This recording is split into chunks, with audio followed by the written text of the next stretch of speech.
aad naga daawanaysaan waa Layli TV iyo barnaamijkeena hadda iyo dan caawa waxa noo martiya laba qof oo nooga yimid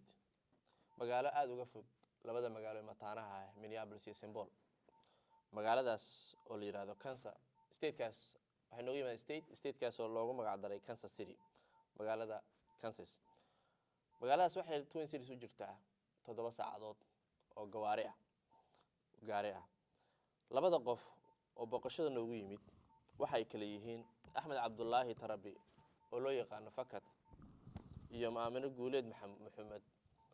oo ah xaaska Axmed Cabdullaahi Tarabi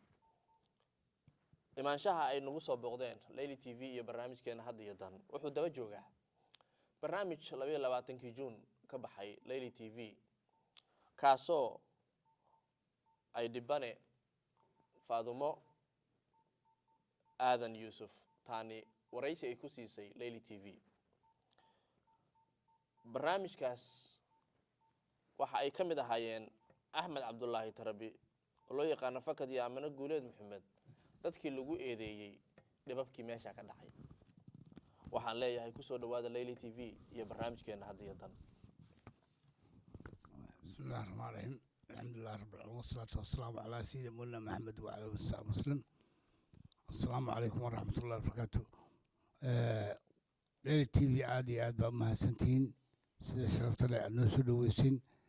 iyo qadadan tan waxay sababta warfaafintu waxa weeye waa waran muxuu ahaa did iyo nololba leh marka waxa weeye marka xumaan la rabana waxbaa lagu dilaa markii wanaag la rabana wax fiican buu sameeyaa marka aad baad mahadsantahay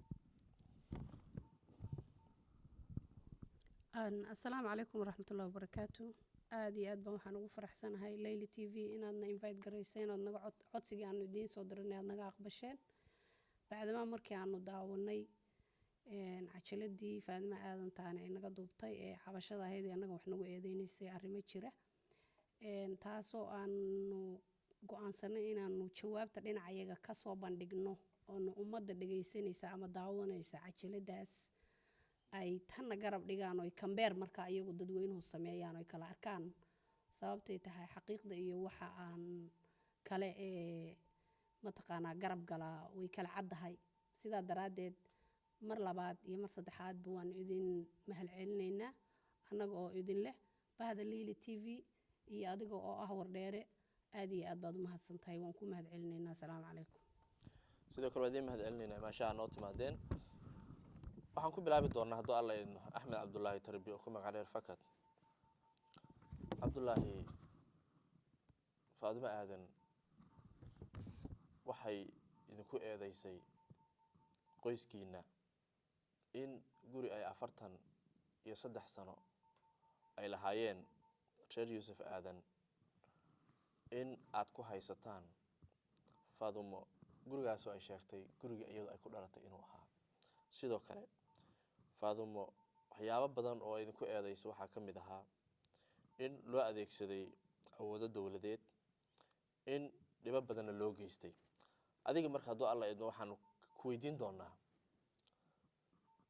gurigan iyo dhulkan iswata oo reer Yuusuf Aadan ay sheeganayaan inay iyagu leeyihiin idina aad ku haysataan bal dhankiina waxaad noo sheegtaa reer Aadan gurigan say ku yeesheen say ku soo dageen idinku say ku yeelateen xasal isku haya bal xoogaa noo bidhaame bismillaah waa mahadsantahay wardheer dhulkan ay gabadhan sheeganayso horta wax ka jira ma jiro 1953 taariikhda xabashida ayaa aabahay la siiyey aabahay waxaa la yidhaha Cabdullaahi Tarabi dowladna waa laga yaqaanaa macnaha u dhiganta 1961 62 ana ku dhashay 52 jir baan jiraa ana ku dhashay hooyaday waxay ku dhashay 10 caruur ah 6 rag ah iyo 4 dumar ah oo hadda ay ka nool yihiin 6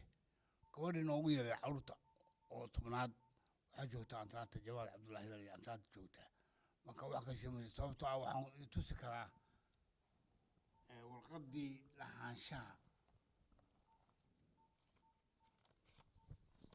lahaanshaha ayaa ay tusi karaa oo 1963 warqadii canshuuraan ku bixinay oo taas waa garanay dadku ka daawan doonaan hadduu alla idmo Layli TV baan website-keena ku soo post gareyn doonaa hadduu alla idmo midda kale reer taanisay ku soo galeen waa arrin dheer waxa weeyaan muxuu ahayd waqtigii wuxuu ka faa'iidaystay la kala qaxayay reerka iyagu waxay joogeen muxuu ahayd wardheer baan kusoo noqonay dagaalkii kadib sanadkee dagaalkaas dagaalkii 772 Soomaaliya 2020 aan kusoo noqonay wardheer baan kusoo noqonay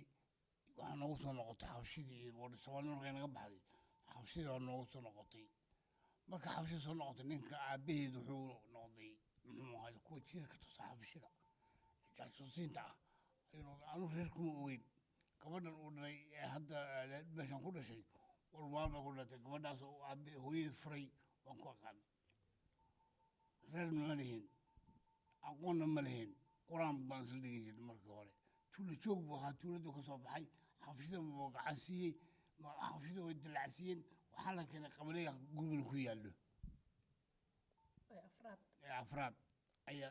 qabaleega loo magacaabay wuxuu bilaabay asaga madax looga dhigay isaga meesha wax looga dhigay wuxuu bilaabay markaa dadkii ehelkii iyo wixii oo dhan inuu wada gafo oo waxeeyo aabihii iyo aabahii iyo suldaanka reerku way ka yaaceen dalaadiba waa yaaceen dhulkaan rabnaa inaan anigu Marka waxyaabaha dhulka- kale ma rabno inaan galno dhulka- dhulkaan rabnaa hadduu alla idmo dhulka 8 inaan u soo reer waxay aadeen cabuda reerkee kiina mise reerka kooda iyaga waa gartay nin walaalkayo geed la yidhaahdo oo noogu weynaa baa looga tegey dukaan baa meesha ku yaallay oo sokor wendi sukar la yidhaahdo yaa lagu qaadi jiray wanjabaadii iyo wax cagdigleen iyo markuu keenay iyo aabbahay waxay galeen Soomaaliya soo maaha ninkii ribad noogu baqay marka 77 ka hor reer Yusuf Taani ma deganin ma meesha tegin weligood ma tegin waa garanay waxaa ugu horreysay 8 waa ugu horeysay yaa ugu horreysay waa garanay 8 markii uu ninka ka baxay walaalkay ahaa waa shulay meeshii uu ku guursaday midaan ku xusuusin 8 midda laga joogaa waxaa laga joogaa 5 sano ka bacdi hooyadii baa ugu timid 1993 hooyadii oo socota waa ugu timid waxaa jira gurigii baa la iga baxa ayay waan kaaga bixi waayahay xoogaa lacag baa iga gashay ii soo celiyey hooyadiina waa yahay bet lacagti bay doontay reerkuu baxay iyo gabdho busasa jiray aadi maamo ganacsi bay aheede muxuu ahayd gaarigii waxay soo raratay gaarigarow markaas gaarigii gadoobi way dhimatay la yarhamo islaamta oo tacsiyeedii loo fadhiyo ayuu baxsaday wuxuu galay muxuu ahaaye nimanka on left 13 sano ku maqnaa 13 sano oo ku maqnaa markaan weydiin dowladda inaan guri qabsano waxaa la keenay idinkaa u xigay abdar baan u ahay keena abiin abdar baan keena la idinkaa u xigay adxanka keena anigu marka guriga dowladda haysata markaa dowladda haysataa waa gartay inta 5 sano iyo inta 13 sano waa misa 5 iyo 13 waa Sideed iyo 8 8 sano soo maaha waxaad ku daa 60 iyo wuxuu 2006 kii weeyey 2006 iibiya 8 sano ku dar 8 sano waa 6 iyo 36 wiilkiisa codka ee reerka cusub intaas jira 36 sano jira meesha ku dhashay wiilku ah intaas wuxuu joogaa tan jooga maanta meel bisu jooga maalin bas guuleed صح واقع meeshu jooga soddon iyo hadduu ugu bato waxaa weeye laba sano ama 3 sano ka yaryahay واقع marka waxa guriga saas ku soo degay macnaha wuu qabsaday kii walaalka handaad ka saaray gurigii واقع saas ku soo degay guriga dhul ugu horreey uu qabsadaba صح dhulkaasuu ahaa صح uu macnaha dego saldhig buu ka dhigtay muxuu ahaa dadku qaabili jiray صح 1900 iyo 2006 kii buu soo galay dib u soo noqday واقع 2006 buu soo noqday waxaan ugu tagay meel jijiga la yihahdo waxaan war guriga maxaa ka dabacsan tahay waan ka heshiin doonaaye anigii hooyada iyo walaalka mid walaalkay ah oo isaga sabab u noqday gurigan awgiis uu sabab ugu noqday ayuu yii annaga arrimaa wada lena wixii kharashee yimaadaa dahliisuu socodsiyaa leh aniga waxay u dhacay xanuunkan strogalaa u dhacay laba jeer buu u dhacay aniga waa lay qaaday marka waddanka waa laga soo qaaday amerikaa lay keenay markaan joogay waxaan islaanta meesha xameelka qabowgeeda dhaxanteedee waddanka ku noqon keli weydi dhaliyadii ord muxuu ahaayeeto bal dhulka soo weydii aamana waa u timid wuxuu ku yidhi axmed yaas arki doonaa عامر مع جوجو ما قلت لك مسوي دير maya waxaa ugu tagtay marka waxaa soo yidhi jijiga جوجو واقرت wadhama tegel uga baqay meesha ma 2 sano kadib haddana 3 sano kadib astaqfirullah yay aamina haddana soo noqotay aamina bal warayso wuxuu yidhi markay aamina weydiisay cirkaas weydiisay saddexaad aamina soo noqotay waxaad marka dhaweyd ah oo u weydiisay wuxuu yidhi kula hadli maayo waxaan baxo war dheer tago dadkii ehelkahay dhulka yaqaanay intaan qado u samaysid u sheeg inaan dhulka u baahannahay si hadhow aan loo dhihin ninkan waa la isqabsaday waa la isdacweeyey waa la siliyey aan loo dhihin ama aan ka hore loo helay ama antagisa dambe aamina qaday samaysay weli guri wanaagtiisa iyo qado ku samaysay odayaashii isku xignay waa u yaadhay odayga wuxuu soo faray dhulkii inaan u baahan dhulkay haddaan reer cabdullaahi odayaasha waxaa ii baran telefoon baan la hadlaynaa way la hadleen odaykuna shirkaa taga ana naag la hadli maayo naag waa tii dhashay waatuu qabo waatuu dhalay waa tii la dhalatay qiimeyn bay leedahay muuna ku taagin waana ayadii kumuuna taagin way ii sheegtay amina waxaan wax doonaa ka dhacay isbitaalka angala haddaan rabee arsi iyo qor dacwad iyo qor waxaan saan ku qoraa marka su-aal baa lagu yidhi maxaa dhis maxaad kaga maqlan waddanka hadda waxaan ka marnay isagaa wax qasaayay oo awoodda haysay waddanka isagaa wuxuu ahaa dowladdii ka mid ahaa wuxuu ahaa marka weliba baysal iyo gacanta guudanayay dergiga marka muxuu ahaayeeto ii qurbaani marka mar 3 qaybood dacwadeeda u qabinay mar waxay ahayd isagaa gacanta ku haysay wala joogay marka dambe u yimidna waatan dergadii waxaan galnay uu naga diiday taasaan u khasas marka dacwada aamina dacwadii bay ii furtay 7 cisho gudahood baan ameerika ka tegey oo dhartay gabadhiisa maalinta ay kuwa isku dhacayeen maxkamadda goobjoog baan ahaa waxaan la yidhi ereygaa soo bedel waxaa ka jawaabaysa dacwadayadii ereygaa soo bedel ereygu wuxuu yahay anigu marka ma naqaano waxay tiri muxuu ahaayeeto u baan heen waan isfashilnay ma isfashilaan uba markaas ay igu horisay aniga erey uba ay leedahay markaas ay igu horisay aniga maan naadanayn kuwii maxkamadda waa la morantay waxaa lii balbarna 3 jeer marka loo weydiiyey yaal balbanaanka u baxa waan baxa markaan soo noqonaa lii mar haddaa amar diida sabanaysid ereygii lagu yii saan warqad dacwad u socoto ereyga soo bedel lagu yii aad diiday hadda ma matala kartid baxa u yeedh ay balowday yaa filagaado adu waa taagan tahay marka waa goob joog baan ahay waa gartay 4 nin oo garsoraa joogay marka cajistaan waxaan warheedhe walaalayaalow markay baxday gabadha waxa hadda waa goob joog ah aad sida oday joogay raalli ahaado go'ashaadan qabantaan dusha ka saar waxaan raalli ahaado waa qobo joogtuna waa cilaad bacmal oo kale waxa weyn waddankooda ay joogeen bay kala moodaysaa raalli ahaado oday danka ma gelin sidii baan igu dambeysay habeenkii waan saxay subaxaad baan kuga barina haddii iyadii iyo magaaladii iyo dowladdii waxay isdhaxayn ma sheegi karaan waan garanay marka ugu saas u soo galan marka 40 sano ay sheegayso macnaha waa numbarkii aad isku dartay oo 18 sano hore iyo 8 sano dambe 6 sano dacwa socotay 6 sanana dacwa labadii kun iyo 6 intii ka dambeysay dacwadu way socotay laakiin numbarka iyadoo isku dartay markaas waa 40 sano 43 sano iyadu tiri sidoo kale waxa iyadu sheegtay u dib aamino kulley imise dacwada goormay bilaabataa tiri iyagu bilaabada 2006 markuu sidaa abheed soo noqday ee uu soo galay iyo ergadu bilaabatay iyo wada hadalku laakiin dacwo dawladeed ma tegin ma dacwo dawladeed ma tegin dacwo xataa qabiil laga soo bilaabay ilaa iyo 93gii inta ay hooyadayo dacwada bilaabaysay oo markay u timid ah waxba mu diidaneen dhulkiina idinkaas kala dhismo yar baa iga galay oo aan ramaaliga jiingadaha hadda yaala image-ka sawirada waan kuu soo qaaday wayna yaalaan jiingadaha annaga iska leh gurigayaga albaabadiisina way yaalaan soo ma fahmaysid kulli sawiraan ka soo qaaday wax aan proof lahayn oo aan fact la taaban kara lahaynna annaga naguma taalo ma rabno ma fahmaysaa waxaad ii dhiibtay hadda lahaanshihii guriga waxaan hayaa koobigii Dacwada. dacwadii aad qorteen iyo Ha. meesha ay martay ها kulli dadka Soomaaliyeed oo na daawanaya kulli judgmentigu anu afham xaarka ma aqaan وصح kulli dad badan baa akhrin doona Waa sax. runtii waxaad kulli dadku ka daawan doonaan lailytv.com baan insha Allah taala kusoo post gareyn doonaa iyaga akhrin doona hadduu alla idmo إن شاء الله su-aasha aan rabay inaan ku weydiiyo waxay tahay axmed cabdulaahi wuxuu noo sheegay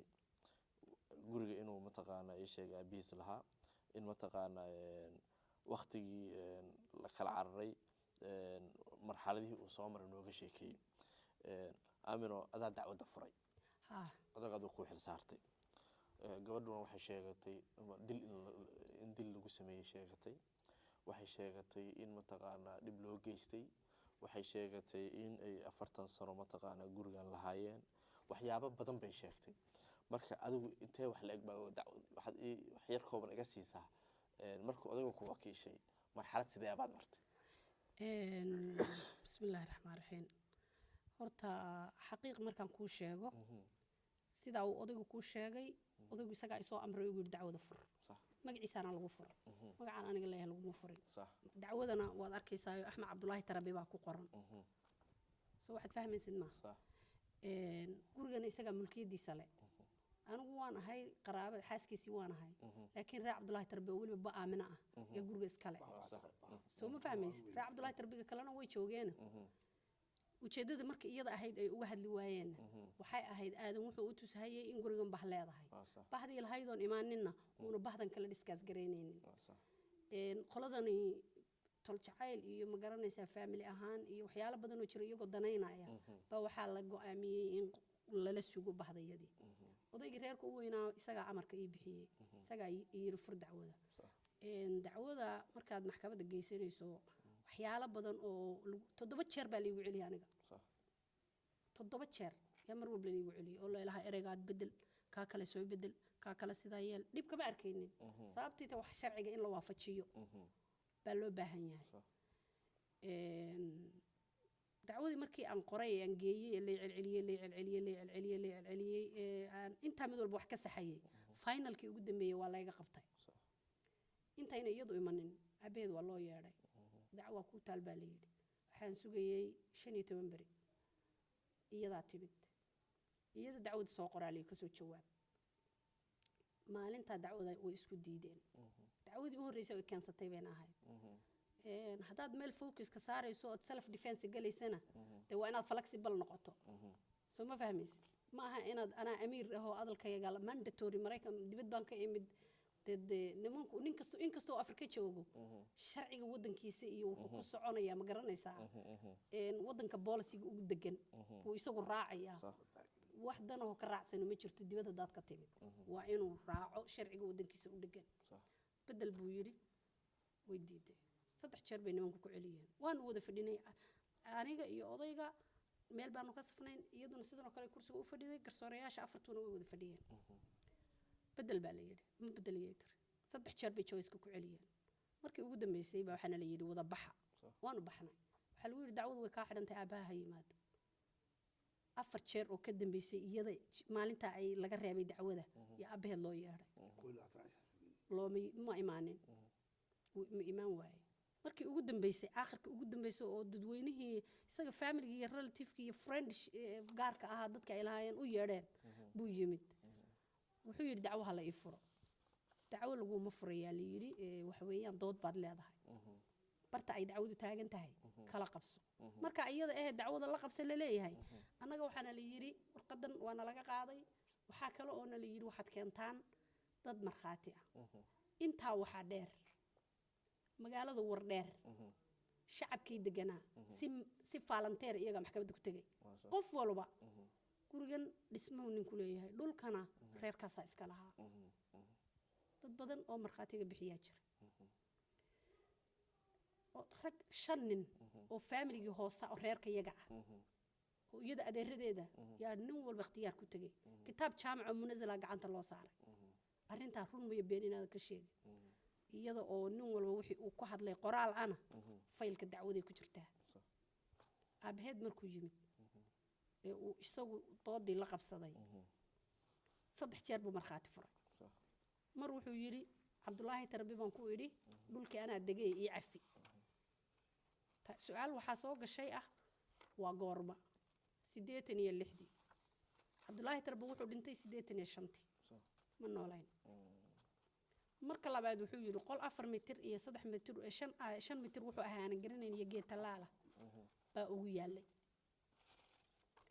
mar saddexaadkiina wuxuu yidhi inay lahaayeen haddaan dafiro 1000 qof oo wardheer yaa ugu markhaati fulaysa maxkamaday ku caddahay liiska maxkamadda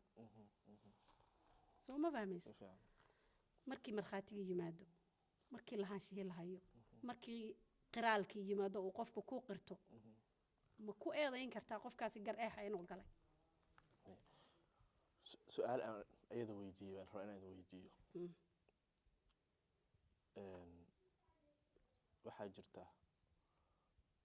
waan weydiiyey su-aashaas waxay ahayd sidee dadkii reer wardheer oo intaa tare la eego family oo qaraabo leh ay mataqaanaa waxaan wax uga dhihi waayeen jawaabaheedii waxaa ka mid ahaa in ay baqdini jirto idinkuna hadda afkiina waxaad iiga sheegteen inuu asagu dowladdii hore Itoobiya la soo shaqayn jiray ma laga yaabaa idinku hadda tan hadda jirto inaad la shaqaysaan awood u isticmaalaysaan maya taas waxaan kuugu xaqiijinayaa waa marka ugu horeysa dawladda daaba noogama daloolo ma naqaano waan kuu sheegayaa to be honest xafiis dawladeed oon galo xafiiskii igu horreeyey buu ahaa waxaa ii xigay kii qurba joogta oon ka qaadanaya kaarkii qurba joogta soo ma fahmaysa nimankan xukunka ridayana nin aan ka aqaanin kuma jiro dawladda haddii dawladda u dhuundalool iyo relationship ay noqoto iyadaa nooga badnayd annagu ma annaan furin ma annaan gelin siyaasad kuma jirno horeyna uma annaan gelin gadaalna uma annaan gelin waxay idinku eedaysay nin madaxweynaha aada ugu dhow oo la yidhahdo Sanyare inuu yahay ninkii idinla shaqaynayey inuu yahay nin aad qaraabo dhow tihiin ninka waxaan oo dhanna ka dambeeyey awooddaasna aad u isticmaasheen maxaa arrintaa ka jira horta aad baan uga xumahay oo Soomaali waxay ku mahmaahday khiyaar waxayna foofsanin baa u soo hoyda wiilkaas qaraabaanu nahay gabadh walaashay u qabaa weligeed baana qaraabo Soomaali soo ahaan jirtay soo waxaad fahmaysa ma laakiin waqti xaadir ah hadda ku hor fadhiyo inuu cas yahay iyo inuu madow yahay iyo inuu dheer yahay iyo inuu gaaban yahay midna ma aqaano soo ma fahmaysa ma jirtaa siyaabo kale oo xiriir u leedihiin maya innaba hawle ekaatee wax xidhiidh ah sir iyo caad wiilkaa naga dhexeeya ma jirto umana annaan baahanin oo heer aanu gaadhno oonu nidhaahno awood dawladeed noo hoos gal dee nababa soo marin dhulka iyaga lahaanshihiisina waanu haysanay soo ma fahmaysa oo waa bointi markhaatiyadii oo ilmaadeeradiyadii isaga ninka dhulka haysta ilmaadeertii oo caddaynayo ku markhaati furayaan way taagnaayeen isaguna afkiisa buu ka qirtay cidna looma baahno marka ninka maxkamadda haysta waa Cabdulaahi Ugaas wuxuu ka mid yahay rag dadka ay eedeynayso Sanyare Cabdulaahi Ugaas inay yihiin dadka ka xukumay oo la diriray oo idinka garabka idin siiyey arrintaa maxaa ka leedahay horta waxaan xaal ka bixinayaa ninka ugaaska ah waa nin ugaasa kursiga dawladnimada ee uu ku fadhiyo ka sokow waa ugaas qabiil soo waxaad fahmaysa ma rag qabiil ah iyuu ugaasnimadiisa ku hogaamiyaa oo uu ku hayaa dawladduna qof ayna ku kalsoonayn xukun uma dhiibato laba darajo oo tu qabiil iyo tu dawladeeda ayuu hayaa Cabdulaahi Ugaas annaga iyo reer ninkaan dhulka isku haysano nama kala xigo qoladayana jifo uma aha soo ma fahmaysa dad cadaalada oo xaqa oo qoraalkii isaga qiraalkii uu bixiyey wax ku kac xukumay yaa meesha socda labada qof markay ama wax isku diidan yihiin oo jirto waxba kuuma hayo iyo waad iga haysaa yaa la odhan karaa garbation baad u raadsatay ee qof isagu kule waxaan adaa lahaa waxaagii baana hayaa dee arrin qof waxaad ku cadhacadhayso tiraha waxba iga xukumay ma jirto soo ma fahmaysa guriga aabbaheed mid go-aanka ugu weyn ee maxkamaddu decisionka ku gaadhay warqadda lahaanshaha baruufkeeda iyo qoraalkii uu isagu bixiyey oo uu qirtay iyo go-aanka ku gaadhay ninka ugaaska ana dee waaban ka xaal marinaynaa annagoo reer axmed ahanu xaal siinaynaa waxaan ninka rabaa ugaaska ah. axmed baan rabaa inaan usoo noqdo axmed waxaan rabaa inaan ku weydiiyo 3 jeer in gabadha laga xukumay bay sheegtay saddexdaa ma jirtaa saddexdaasi dadkii xukumay idinku maxaa xiriir la lahaydeen saddexdaa way jirtaan waxa xiriir aan leenahay dadkaas ma jirto midda kale aan kuu sheegayo haddee qofka markuu cadaaladda iyo xaqa iyo runta uu ku cadhoodo xumaan buu raadiyaa 3 jeer meel dad muslima oo kaljaas 11 nin baa xukumay midna kama aqaan maanta awalna kama aqoon 3 jeer ay xukumeenna waan joogay mar baan joogay anigu labada kale كيدا وديجي وأنا كنت مركي قانق تحلم بالودي وقصورة إيه واحد بالي لو يراس قصر لو يرا دودي حتى أنا ما ندودي شعر الودودي شعر الوقوعي أنتي على المسند صوب حظه وحاجة كوري قول لي يدو عيد وشنقفة وهذا إلى اللي يقدي واللو قدي شنقفة لو يكحكون ما واقع أنا 3 jeer baa laga xukumay dib u eegid buu dib u codsaday maya loo jeer baa la xukumay صح wadar baa soo xukuntay صح wadar waxay soo gudbisay jijiga صح jijiga waxay u dhibtay maxkamadda weyn sare waxay u dhibtay 3 qof صح xagga wax markuu soo gudbiyay 3 baa ahayd xaggana 3 baa loo dhiibay lixdo maaha صح markay go'aanka weynaa maxkamaddu dhacay wuxuu qabtay dib u eegid oo 5 qof ah sidii baa shantina ay ku waamiyeen anigu waxaan ka naqanaa dad waa nagna abuuran yihiin ilaahay abuurtay waan gartay kiiska halkee maraya hadda kiiska waxa weeye annaga inoo dhamaantay kiiska xaggeegu ka xidhmay xagga gobolka uu ka xidhmay صح ninkan waxa weeye cadaaladda iyo runta iyo wuu ka fog yahay صح muslimadana wuu ka fog yahay صح wuxuu carray xabashi صح dadka waa xabash la dhaqeen صح xabashidu dad ku dili jiray oo ku xukun jiray weligii war wax daal lama dhihin صح دامبر لي حاوش كنت يقف الدليل هذا حاوش ولا قال حاوش ولا ود بقلي ودين ماي ولا بعض دي انه نسوي دي محكمه maxaa uga jeedaa xabashi macnaha federaalka uga jeedaa فضلك هذه waa gartay انا سواء waa gartay الموسيقى كعري يجي كل في طوال لهد waa gartay وكعري حاوش وقال سواء هذا صدح شي حاوش سوق قام كل سوق قامي حاوش كما تقن ما كانوا سوق قامي يجي تسواركي walwal ma ka qabtaan in dowladda federaalku idinka qaado dhulka maya abadan waa gartay waxaan rabaa aamino inaan ku noqdo aamino waxaa lagu eedeeyey nabaddiidka inaad qolyaha nabaddiidka inaad ku jirtid aadna aad isu qarinayso arrinkaa maxaa ka leedahay horta waxaa fiican wareerow qofku inuu isla joogo صح soo ma fahmaysid dhegtiisa iyo afkiisu iyo ishiisu inay wada socoto waa gartay waa unfortunately haddaad kala socoto صح soo ma fahmaysid siyaasad wax la yidhaahdo wax dana oo igaga daadsan ma jirto horeyna uma gelin dee haddana ma gelayo qolana ma taageersani etoobiya markaan tagana biis baan ku noolaadaa oon ku dhex maraa soo ma garanaysid qofna ageynis kuma ihi nimanka ay dowladda is haystaanna ageynis kuma ihi qolana disagree iyo agree midna kuma ihi waddan inagu hadda ma joognaa 3 baarti baynu leenahay republican iyo democracy iyo dependency soo ma qolna uma voodo free baan ka ahay oo left hore ma ahaan jirtay never life ba Soomaali galbeed ba uma ololif ka jir ka horeyn jirtay صح oo la dhigi jiray way jirtaa صح one day haddaan xilli aan arday ahaa oo aan dhalinyaro ahaa oo aan iskuul dhiganayay bay jirtay oo dhalinyarada aad iyo aad ay ugu beeri jireen xilli aan hooyo culus ahaayoon hooyo ahaayo laakiin weli aan still dhalinyaro ahaa baa jirtay haddeeroo aan middle age ahay baan joogaa aniga wax siyaasad la yidhaahdo free baan ka ah wax siyaasad la yidhaahdo free baan ka ah qolo aan support gareeyo iyo qolo aan against ku ahay absolutely midna ma jirto lamana hayo labada dhinacba I guarantee inaan labada dhinac qofka kale igu tilmaami karaa uusan jirin waayo qoladana iskuma ay kay dhex arag anoo dhex taagan oo xidhiidh lama lihi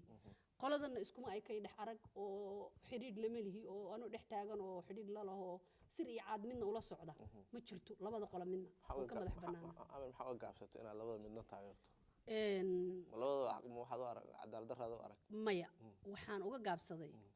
waxaa jirta qofku hobby u leeyahay sax wax asaga qofku hobby u leeyahay oo uu jeclaysto baa jirta sax soo ma fahmaysid ama qalin iyo buug ii dir ama guri iyo hooyo laga noqdo ii dir laakiin inaan rag dhex ordo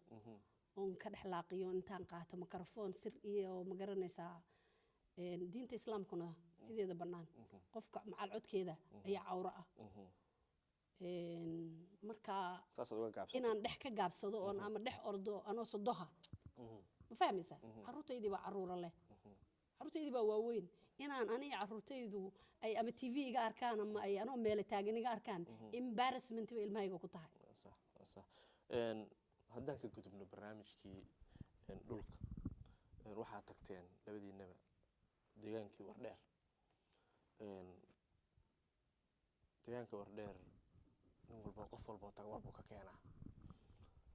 dad barwaaqay ka keenaan waxay dhahaan biyo durduraya khayr baa socda iskuulaa furan barnaamij baa socda waxbaa socda qolada waxay dhahaan dadka madaxa laga kawiyaa waa la isdilaa waa la isciqaabaa balaayaa ka dhacday dad ma noola waxaan la sheegay been weey idinku haddaad tihiin dad dhexdhexaada waan oo ilafna aan ahayn sida hadda idinku sheeganaysaan inaan ahayn dad dawladda cabsan haddiinan ahayn dad badan oo Soomaaliyeed baana daawanaya waxaan jeclaan lahaa inaad wax ka ogaano deegaanka Wardheer iyo doolo dhan si wax ugu jiraan iyo si wax yihiin bismillaahir rahmaanir rahiim niyahow xaqiiq markaan kuu sheego 9 bilood baan joogay waddanka 9 bilood aan joogay 4 Wardheer baan joogay dacwana aan ku jiro 5 jigjigaan joogay ujeedaday ugu weyneen inta u joogayna waxay ahayd inaan xaqiiqda helo on micnaha been fakatay baa la ruun ma gaadho inaan xaqiiqda iyo waxa jira helo yaan deedeehayaa aniga oo boqolkiiba boqol satisfy ku ah oon xataa rabin North America luxury life baan ku haystaa laakiin waxaan ka doortay qurci aan ku dhashay quracle inaan dhex joogo anoo jeclaystay waxyaalaha aanu jeclaysayna waxay ahaayeen horumarka dadkaygu gaadhay nabadgelyada waxbarashada caafimaadka maxaan ku idhaahdaayey maalintii aan ka degay diyaarad yar oo waxaan raacay MSF-tu leedahay horta aan kuu bilaabayaan kaa hormarine Addis Ababa aan ka degay Addis Ababa markaan ka degay diyaarad kalaan raacay jigjigaan tegay gabdho walaalaha ayaa airportka iga soo doonay wiilaan eedu ahay baa subaxdii dambe ii yimid fiisa hal bilaha la isiiyey wuxuu yidhi eedu bishan way kaa dhacaysaa tigid markaa tigid waxaan watay 4 bilood eedu waan ku soo badso kaarka hayaan ku urmaandhow igey wuu kaxeeyey xafiiskii baan tegay warqadii baa la ii diyaariyey waa la ii qoray kaarkii baa la ii siiyey horta waa soo xaqiiji baa la igu yidhi inaad Ethiopian dhabato waddan ku dhalatay soo ma garanaysid 3 nin oo reer Wardheer ah yaan mid walba keenay markii la ii xaqiijiyey inaan qof waddanka u dhashay ahay kaarkii waa la siiyey oo 5 sano ah oo free aan fiisa la weydiinayn markaan kaarkii qaatay waxaan sameeyey waxaan idhi Wardheer baan tegayaa qoladii xafiiska aan nala soo socodsi baa la yiri hadaad u baahatay inaad tagto tigidh baa la ii keenay diyaaradda MSF taraac baa la igu yiri Wardheer baan tegay 10kii subaxnimo Wardheer tegay waxaan ka tegay garoonkii diyaaradda ee dad iyo dunyo wixii maraa aanay nabad qab ku mari jirin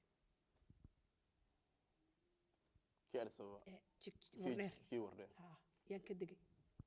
waan ooyey dad badan baa diyaaradda ila saarnaa wiil walaalkayo halkaasoo kala taagan baa wuxuu yiri gabadh maxaa ku dhacay wuu igu soo orday walaal maxaa kugu dhacay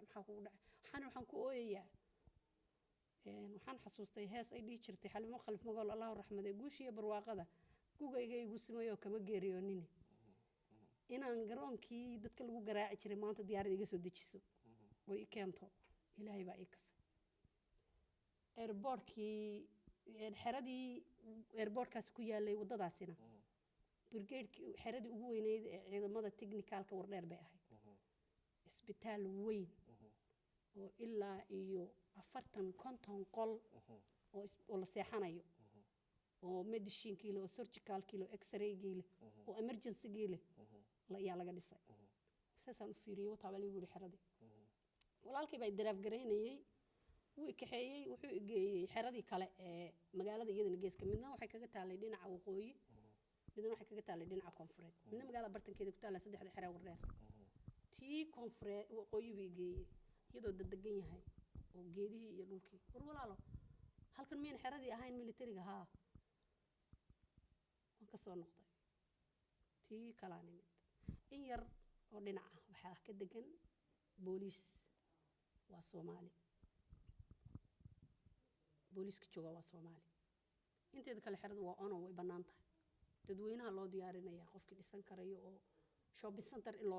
looga sameeyo loo cabiro soo ma fahmaysid askarina waan soomanahay qofna sambaatiye kaga diyaarin maayo dawladana kaga diyaarin maayo qoladan kalena kuma gujeynayo ilaahay darti baan u hadlaya soo ma fahmaysid nafar askariya oo boolis xabashiya oo dress qaba ma arag iskuulka waxa lagu dhiganayaa waa Soomaali macallimiinta dhigayaan waa Soomaali xafiiska gobolka waxa fadhiya waa Soomaali xafiiska degmada waxa fadhiya waa Soomaali booliska waxa fadhiya waa Soomaali soo ma fahmaysid dhakhtarkii baan tagay dhakhtarka Wardheer ugu weyn laba ku yaale ka la dhisay markaa farta lagu hayay oo intaan joogay la dhameeyay iyo kan kale dhalinyaradii nasiibka aabayaashood ayna waxbarashada u helin Wardheer dugsi hoose iyo hoose dhexe ku yaalay markuu qofku dhameeyo qabdaharu aadi jiray financially family ma awoodo inay ilmahoodii inta transfer u diraan oo lacagta ka bixiyaan qof walba uu drop out bay ahaan jirtay dhalinyaradii intay wax baratay ka qalaya iyo kan daweynaya dawada qoraya kanaagta ka dhalinaya kulli waa Wardheer xataa qof transfer ku yimid oo la dhigi karo transfer buu ku yimid oo qof dibad meel kale ka soo kacay weeyaan ma arag haddaan kaa dhex galo magaalada Wardheer jidka gala malaami maya Wardheer waxay ka mid tahay meelaha qadiimiga oo marka laga hadlayo kilinka shanaad ama dawlad deegaaneedka wuxuu u gaari waayay laamiga oo diyaaradaha loogu tagaa waxa weeyaan horta wax aan hadda guday iyo wadada dheer qabdahara ahayn oo laamiyo gala wadamada ma jirto sideeda banaanbana hogasha roobka ee cirka ka timaadee ilaahay gacantiisa ku jirta hal mar dadka ummadda ma wada gaadho soo ma fahmaysid waa step by step mar hadda waxaa jirta anoo joogo Wardheer gaashaamo iyo kor laga wareegi jiray wadadan suuqa qabdahar la mari jiray anoo jooga yaa jayga la saaray inta aad marxaatiga aamina ka ahayd oo aad adigu deegaanka joogtay dad la iska xiray ma aragta mise ma maqashay may wallahi ma arag wallahi alcadiim ma arag ama la iska eedayo la yiri dambiilayaal ama oo laf baatihiin dad shacab ah tal la iska xiray leeyahay dadkan dambiilayaal weey alla xiro wallahi 4 bilood baan maxkamadda gobolka taagnaa 4 bilood yaan maxkamadda gobolka taagnaa maraan gelinka dambe ku noqdo iyo maraan gelinka hore iyo gelinka dambe ku noqdo ay ahayd wallahi inaan arag wallahi alcadiim aad baa u mahadsantihiin Axmed Cabdullaahi Tarabi Fakad ku magac dheer Fakad iyo Aamino Guuleed Maxamed oo nooga yimid state-ka Kansas magaalada Kansas City aad baan idinkaga mahadcelinaynaa imaanshaha aad na soo booqateen waxaan filaynaa judgment ama go'aanka waxa qaadan doona shacabweynaha Soomaaliyeed ma daawataan insha Allah taala go'aanka qaadan doonta qofkii khaldan qofkii saxsan annaguna waxaan rajaynaynaa in Ilaahay subhanahu wa ta'ala wixii dhib ah oo jira in Ilaahay fududeeyo waxaan ku leenahay adoo alla idmana wixii dheeraad oo soo kordhana kulli waan isla xiriiri doonaa aad baa u mahadsantihiin.